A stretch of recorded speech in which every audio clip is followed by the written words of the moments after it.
Hello everyone, I am Tessellating Hexagons, and as usual I'm talking all over the music that I was fawning over last time with the 6 people and the stuff. Yeah, this is Klonoa. Public service announcement, Panna Cotta is fucking weird. In the last episode, we went through the forest of Forlock to try to find Granny, who could tell us more about the moon pendant that we acquired at the end of Vision 1-2, which we went looking for accidentally because we were roused from our house in Vision 1-1, and turns out the forest was dead. We could only get halfway through, so we went to Jugpot to try and see what was going on. The waterfall was going backwards, so the forest was being starved of water. Parched? Thirsted? I don't know. The point is, the forest was dying because there was no water. As you can see, we've made the waterfall go the right way again, and so we're going to head back into the forest to pick up where we left off. Literally, because where we stopped was actually a canal, and the fish that we met in Jugpot can actually take us right there, and we can carry on where we left off. Just, yeah. That's kind of it, really. And look how happy and green the forest is now. But yep, here we are on a fish. That's the end of level 2-1 there, and just conveniently, we happen to get here just in time to land on this leaf, which, when they're done shooting the arse breeze, really, just convenient timing there. No other leaves on there. There was no way of climbing up there. We just had to be on that leaf at the right moment. Anyway. Yet another name change. Also, the background, the foreground, introduction of springy pads, everything is, What was I saying? Yet another renamed level. I believe this was like the Forest's Awakening, or like the Rebirth of the Forest. I don't remember. And, oh, this is the introduction of breaky boxes, I think. Pardon my throat there. We can't go any further this way, but we do have moves, and I think this level introduces so many things. It introduces moves with armor, it introduces breakable boxes, it introduces those springy pads, it introduces so many things. I cannot to even. Anyway, asshole, can I help you? Chicken Leg Man! And once again, Hugh, I'm gonna call him Hugh Pow, deal with it, doing all of the talking. And no, we don't be with the others. You see, there you go, take another drink. I swear, if you'd put together a montage of all the times that Klonoa says nothing but introduce himself, then you'd probably be just as dead as if you took a drink every time I said Americans can't spell in my Touch Detective 2.5 LP. Anyway, Keeper of the Gondolas, or judging by how pizza pluralizes in Italian, I expect the plural would actually be gondole. And you know what? I'm not going to comment on that. Just that noise effect. Them elite noise effects, yo.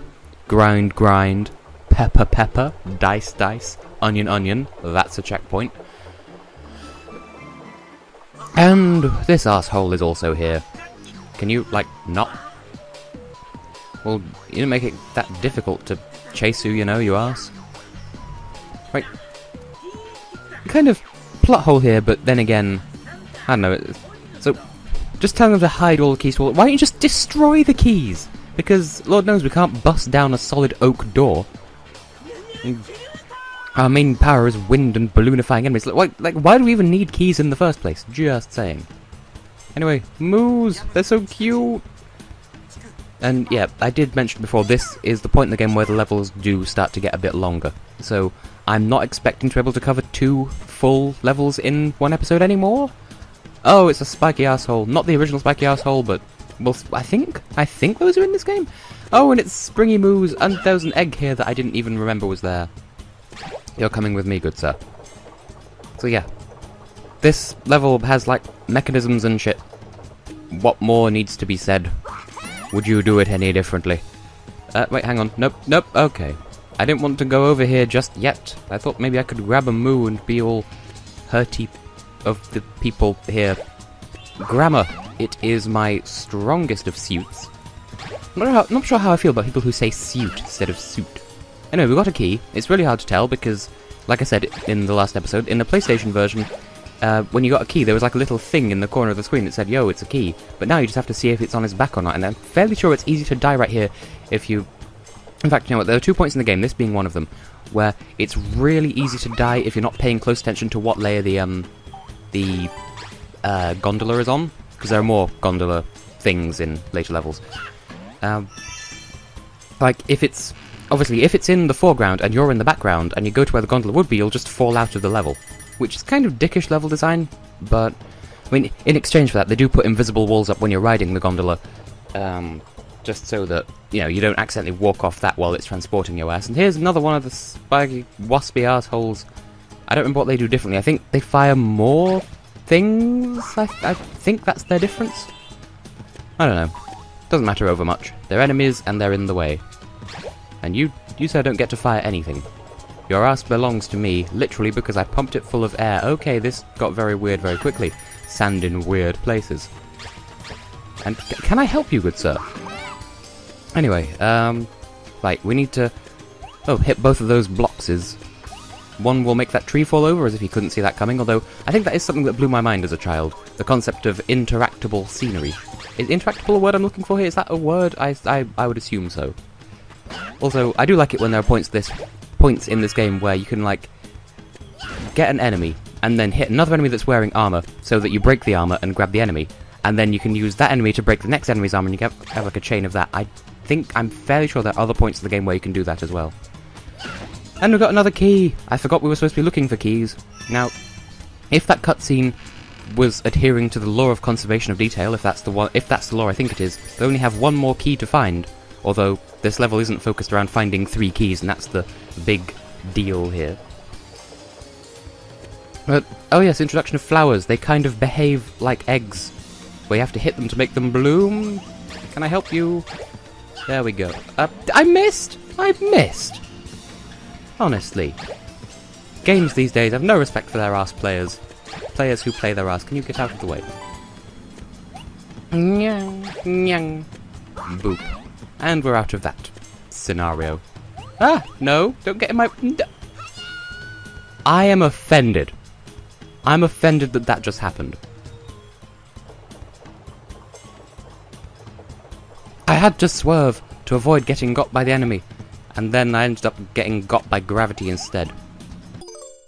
I don't remember if that kept my thing from this flower or not.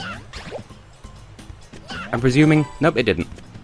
Well, good thing I'm fastidious enough to check, like a fastidious beaver who insists on whom. Sonic Boom is actually a surprisingly decent TV show, if nothing else. Now, yeah, I was going to say I think there was some sort of reward for holding on to that enemy past those bits. I'm such good grammar, you can't even. Oh, it's a giant moo with armor. And I do like the aesthetic of the blue moos, because you usually only see the red ones. And so, it's sort of a treat to strip back that armor and see the blue moo. Bad moo rising. Touch Detective Rising 3, please. Japan, we're still waiting for a report of that. We need the 3rd key. Ah, this is a level that levels. Like, I remember, as a child, like, not hating this level. Like, I never disliked it, but, like, it was one of my least favourites, but only because, like, there are other levels that I like so much more than this, but I still appreciate the cleverness and the aesthetic of this level. Like, I really do like it. And I don't remember what it is about it as a child that put me off it. Like, like I said, I didn't objectively hate it. It was just one of my least preferred ones, and I do not know why. Although I do like the back half of this level. Like, there's... Can I help you, sir? I'm surprised I didn't take any damage there, because I've been taking damage like a mofo so far. Is this calm off what I said about Danny O'Donoghue, who I insist cannot perform live? I've seen him on The Voice, he just cannot do. Move, get out of the way. And I'm surprised by just how... I was going to say laxative, that's totally exactly not what I mean. How relaxed I am about taking damage in this game. I think partly because, like, I have 10 points of health, and I'm used to only having 6 in the original, or I think 3 in the sequel. Or 3 in the Game Boy Advance versions, and so it doesn't matter to me as much, I don't know, because I remember having this kind of discrepancy. This is the part of the level I was talking about. This and everything past this I remember liking. But, like, going between a Legend of Zelda game, I think it was, and Bomberman Tournament, where, you know, there's this huge discrepancy between how much damage you can actually take before dying. Fuck, I was trying to hold my ground so I could get those 3 gems. See, I bet by the end of... Like, I think that's the end of that train of thought, by the way. But I bet by the end of this LP, I'll not have got all 150 gems in any single level. I'm calling that right now. And like I said, I don't really care because... okay, rude. Because I'm not going for 100% gem completion, or Dream Crystal, I'm sorry. Ow. Like I said, I'm not really trying to avoid them, am I? But like, I'm gonna get all of the 6 collectibles. This is very much the end game of the level. Can I just check how much time I've been going for? 10 minutes? Oh, really? I thought this level was longer than that. Okay. I have another instance of changing the D up there, you know, changing which dimension you're operating on. An introduction of double jumping off something that's already making you jump high. I'd forgotten what I was saying already. Oh yeah, I'm going for all the collectibles in every level, but not all dream crystals, just because you have to be really fastidious with some of those, and it's just not worth your time. Well, I mean, in my opinion, because you don't really get any rewards for it. I think you do in Lunatia's Veil, or Lunatia's Veil, and you do in Dream Champ Tournament, but apart from that, you don't really get rewarded for collecting all dream crystals. I completely forgot what my train of thought was, because here, you have to hit this once so that he starts moving. And if you hit him a second time, then he'll spew all his dream crystals over there. But you don't want that, because by the time you do get over there, they'll have despawned. So you have to wait for him to be out of the way to hit that switch.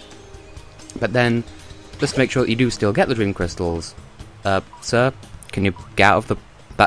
get out of the way, please. I want to transition back over to the original D, the initial D, if you will. Sir, can you move, please? Please, sir, move. Moving the moo. Can you... okay. Hey, just... whatever. What?! What?! That has never happened before. At this point, I feel like I've done enough faffing to justify leaving this as its own episode, standalone, because I know the next level is much longer, as I recall.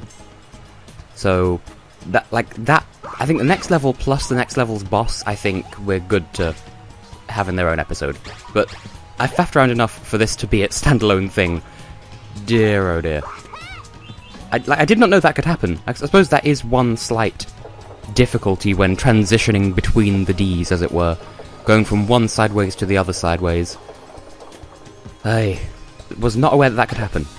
And I'm going to watch it back in post and just be like, oh, don't do it. Oh my god. But it doesn't really matter if I get this asshole to spew his dream crystals, because I've already missed some as it is anyway. Oh sure, now you go all the way that way, so you'd be out of my way. Way. Oh, devil in headphones. Why do I do that? With like Europe Scalaway and I both do that. Whenever we hear song lyrics, we just have to keep going until we complete at least a passage of the song in question. Now, is this? I don't think this is. I don't think... no, he doesn't respawn. Okay, my leg is itching, but I can't do anything about it because I'm recording. Now you watch, I'm going to have accidentally missed... oh, never mind. Once again, I thought I only had 5 of those. It turns out I had all 6. Or rather, that I'd had 4, and then the one I was getting was the 5th. But nope. And that barely looks like it can make it, but no, you can make it. Anyway, here we are at the end of the level. There's a bit of a... there's this for some reason. I suppose it's just showing off the scenery. And here we are at the end of the level, so cutscene time, and... yeah, this is long enough to be its own episode, I think. So, once again, we've gone as far as we can. We've made it to the top of the forest, though, which is commendable. Oh, chicken legs, man, are right the fuck out of nowhere. That's what I say to you. And here's that awkwardly written cutscene I was talking about before, where they had to... because of the differences between English and Phantomilian, especially Forlock Phantomilian, they had to write in this extra awkward cutscene just to explain the noises they make. Because in the original, they thought nothing of it. It was just that was what they said, because it had English subtitles and only Phantomilian dialogue. And I could go on for, well, not days, but I just want to go on. I could go on about how the differences between this and the original, but it's not really worth. Anyway, not worth going on about. But yes. The next level, in case you can't tell, is Granny's house, or the Chieftess's house, and it is full of mechanisms and puzzles, and it's awful fun. We get to ride in on a hockey puck, but we'll get to that when we get to that. So, yeah, that is a relatively rather long level. Fairly. Yeah. Okay, again with the explaining Forlock words. There's the hockey puck of destiny.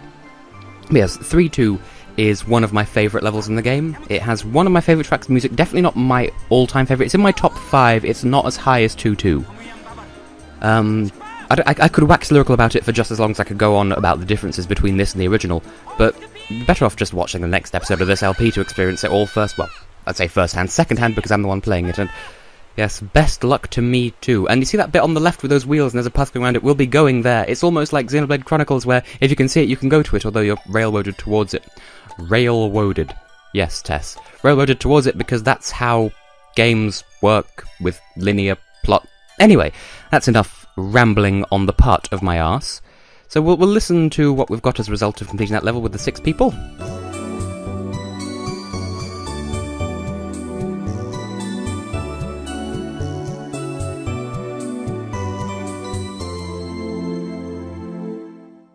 And on that, if you'll pardon the pun note, I have been and will continue to be Tessellating Hexagons, and in the next episode we'll head on to 3-2, which the thing on the map for that is surprisingly far up compared to where it actually is, because you can even see that bit with the cogs that I was just talking about, where, like, in the, sort of the bottom left quadrant of that tree, you can sort of see there's a path curving round, then back behind those gears, and then there's like a tree thing on the left, and we'll be going there, and it will be glorious. Things from my childhood that stick with me. How many dream crystals? 142.